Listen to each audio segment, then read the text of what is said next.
Alright, welcome back to our channel. Ito muli sa RP Max Vlog. Sa Miguel Love, shoutout po sa ating lahat guys, mga kalingap.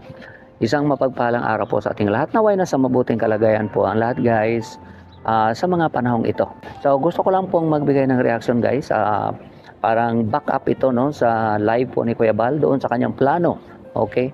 Para sa akin napakagandang plano guys, yung kanyang binabalak na i-separate itong Rochelle community. Okay? Alam ko po marami po ang disagree dyan, no? Dahil nga ang tinitingnan po nila yung negative, okay? Hindi po nila tinitingnan yung positive sa pinaplano ni Kuya Bal, okay? Bago po natin tuloy yung aking reaction, gusto ko lang po mag-share ng halimbawa, no? Tayo guys, no, mga OFW, okay? Bakit kailangan natin mag-abroad? Okay? Dahil gusto natin na mabigyan ng magandang buhay ang ating pamilya.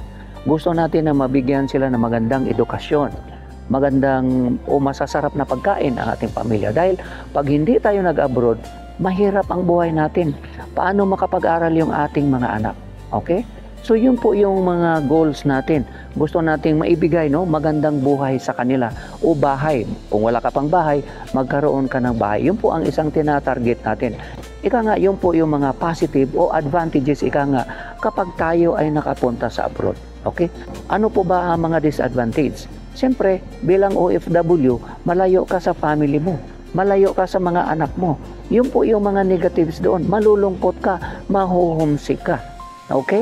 So, yun po ang negative. Ngayon, kung mag-focus ka sa negative, ay hindi ka talaga makapag-abroad. Hindi mo mabigyan ng magandang buhay ang inyong pamilya. Hindi mo mapaaral sa magandang paaralan. Hindi mo mabigyan ng masasarap na pagkain. Okay? Pag nag-focus ka sa negative, ika nga. Pero kung nakafocus ka sa positive, marami kang magagandang ika nga, maibigay sa family mo. At lahat ng efforts mo, lahat ng energy mo, nakafocus doon sa positive.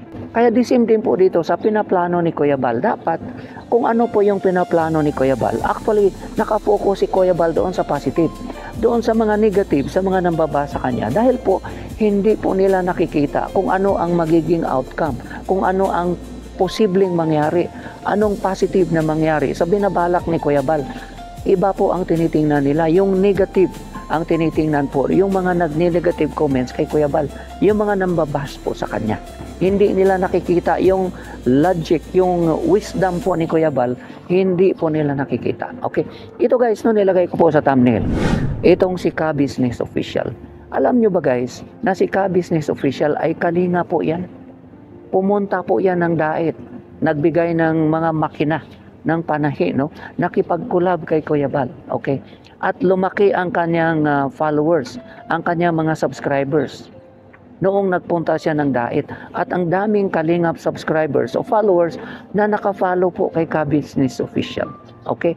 Dahil nga po sa kanyang ginawa din po na pagtulong, no, sa Team Kalingap, at may bina-vlog pa siya yung si Christian, no, yung may problema po sa pag-iisip, na na-vlog po yun ni Kalingap Rap, na nag-viral po yun.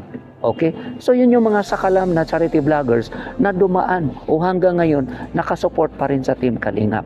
Okay?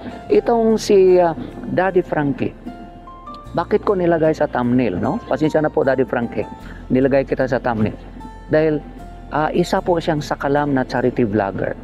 Dumaan din po yan guys, no? Hindi man siya nagstay sa Daet, pero dumaan po yan sa Daet. Okay? At nagbigay ng ayuda kay Kuya Bal. Okay? Hindi lang siya nagstay dahil nga po nag-focus po siya sa sariling pag-charity po niya. Okay? Alam nyo ba guys na noong nag-umpisa pa lang ito si Daddy Frankie ng pag-charity, yung pag-focus talaga, alam ko dati na siyang tumutulong. For itong lately na lang, during the pandemic or after ng pandemic, noong nag-focus talaga si Daddy Frankie, ang subscribers niyan guys, nasa 10,000 lang. Pero tingnan nyo po ang subscribers niya ngayon, kulang-kulang 1 million na po. Okay? Dahil nga po, nag-focus siya sa charity at may sarili siyang community. Nakabuelo po talaga si Daddy Frankie. The same naman si Ka Business. Kulang-kulang, malapit na po mag-500,000 si Ka Business Official. Okay? At ang dami pong mga nakasupport sa kanila na mga nanonood din po o mga nagsuporta din po sa Team Kalingap. Sabi ko nga po, ang mga supporters, ang mga viewers, global po yan. Hindi lang po Team Kalingap ang sinusuportahan o ang pinapanood. Umiikot po yan sila kay Pugong Biyahero, kay Archie Hilario, kay King Lux, nanonood po yan sila kay Kati Kram, lahat po ng mga charity vloggers. Kasi siyempre pag dumaan sa wall mo, pinapanood mo pagkatungkol po sa pag-charity. Okay? So yun po ang mga advantages na nakikita ko guys, na gusto ni Kuya Bal na mangyari dito nga sa Team Rochelle at lalo na po kay Ruel. Gusto niya talagang makaboylo si Ruel pag sarili niya yung community niya. Hindi na siya saklaw kung ano man yung mga rules ng Team Kalingap. Dahil sa ngayon, kung anong gusto ni Kuya Bal, wala silang magawa kundi sundin at i-apply sa kanilang grupo. At isa pa, ito guys sasabihin ko sa inyo. Actually noon pa, ginawa na po ni Kuya Bal. Gusto niyang i-separate ito. Dahil nga po nagkaroon ng problema noon. At para maiwasan ang problema, gusto ni Kuya Bal noon na i-separate. Mga 2 years ago po yata yon. Kaso lang, siyempre maraming kumontra. Una-una po dito, siyempre, ayaw din po ni Ruel at ayaw din po ni Kalinga Pawi. Okay? So, kasi nga po, nakafocus sila doon sa negative. Pero, sa dami po ng nakasuporta kay Ruel at kay Kalinga Pawi o sa pamilya ni Ruel, sa dami na po nakasuporta, actually, kung subukan lang po nila kung ano yung gusto ni Kuya Bal na kung ano po yung magandang iniisip na Kuya Bal, malay natin maging katulad po sila sa community ni Daddy Frankie o community ni Ka-Business Official o magiging community, no? Katulad po ng community, kalawak po ng community ni Kuya Bal. Malay po natin. Ika nga, hope for the best. Huwag doon sa worst. Okay? Dahil maganda po guys ang pinaplano ni Kuya Bal. Actually, yun naman po talaga ang plano ni Kuya Bal noong pa sa mga charity vloggers na tinitrain po niya sa diet. Kaya lang po dahil nga po sa problema sa views at sa revenue ay nag-iba po. Pero yun talaga ang gusto ni Kuya Bal. Iti-train niya sa diet at pag natuto na, umuwi sa kanya-kanyang probinsya at doon mag-charity. Yun naman po talaga. Kahit ako guys, no, pag nag-for good na ako, dahil hindi naman tayo forever, nasa Middle East po tayo, walang nationality po dito. Kaya nga po, pagdating ng araw, dahil gusto ko po talaga mag-charity at hindi para mag-reaction. At kahit nga po ngayon, kahit na-reactor po ako, tuwing nagbabakasyon, ako po ay nagcha-charity. At kahit naman nandito, tuloy pa din po yung charity ko sa Pilipinas, hindi ko nga lang binablog. Ganon din po ang gusto ko. Pupunta ako sa diet, kukuha lang po ako ng technique ni Kuya Bal. Uuwi din ako sa probinsya namin at doon ko i-apply. Kung ano man yung mga natutunan ko kay Kuya Bal, doon ko po i-apply sa probinsya namin. Doon ako maglingap. Nakasupport pa din ako kay Kuya Bal. At the same time, tumutulong ako sa mga kababayan namin sa Negros o kung saan mang lugar na pwede ko pong puntahan. Okay? Ngayon, yun na nga po yung mga nabanggit kong advantages. Okay? Marami pong advantages ang ang maidulot kapag sarili mo po ang community. Yun na nga po unang-una, makakabuilo ka po. Okay? Makakaroon ka ng sarili mong rules na hindi mo kailangang saklawan yung grupo nyo. Na hindi kailangan yung grupo nyo ay mag-adhere doon kung ano man yung rules na pinapairal ng Team Kalingap. At yung mga reactors mo, may sarili po silang grupo. May sarili din po silang rules. Hindi sila covered kung ano man po yung rules ng Team Kalingap. So, kung titingnan lang talaga natin guys, focus lang po tayo sa positive.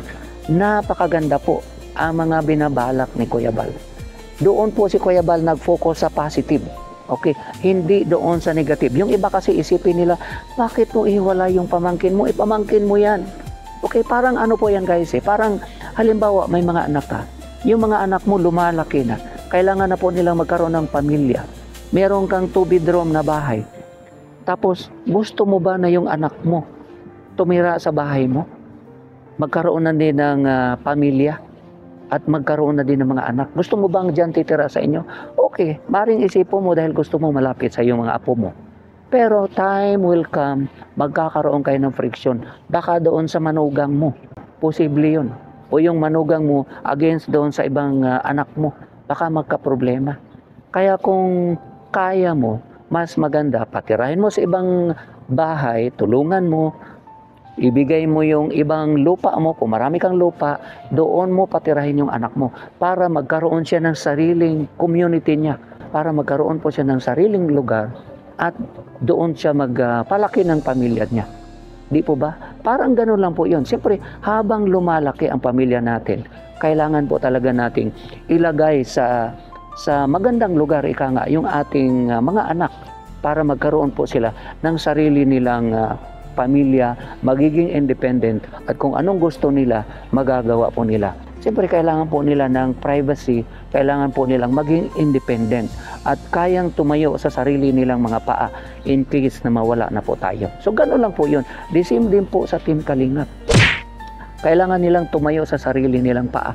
Lahat ng mga charity vloggers na nandyan, ika nga sa dait, time will come. Siyempre, lahat naman po tayo no, tumatanda. Paano pag wala na si Kuya Bal? Paano kayo makatayo? Diba? So, ganun lang po yun. So, napakaganda po guys, no? Kung titingnan lang po natin ang wisdom, no? Ang gustong gawin ni Kuya Bal. Instead po kasi na mag-resent tayo, instead po kasi na negative tayo, dapat sundan natin kung anong gustong gawin ni Kuya Bal. At subukan natin. Actually, napakaswerte guys, no? Ng Rochelle community. Anong sabi ni Kuya Bal? Subukan mo. Kapag hindi nag-materialize, kapag hindi umubra, di balik ka dito dahil pamangkin kita.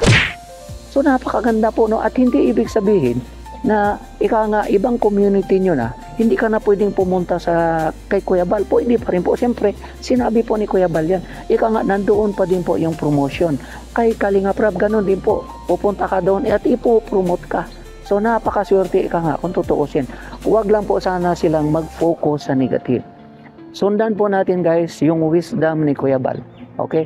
Sundan po natin guys sana kung ano po yung binabalak ni Kuya Bal at subukan po natin i-analyze kung ano po ba ang kagandahan o advantages doon sa kanyang pinaplano. At ito nga po, no, hinalimbawa ko po itong community ni Ka-Business Official at yung community ni Daddy Frankie na ngayon ay mga sakalam na charity vloggers na po. At ito pa pala idagdag ko, noong nag-umpisa si Kuya Bal, mga nasa 200 o 300 pa lang ang kanyang subscribers.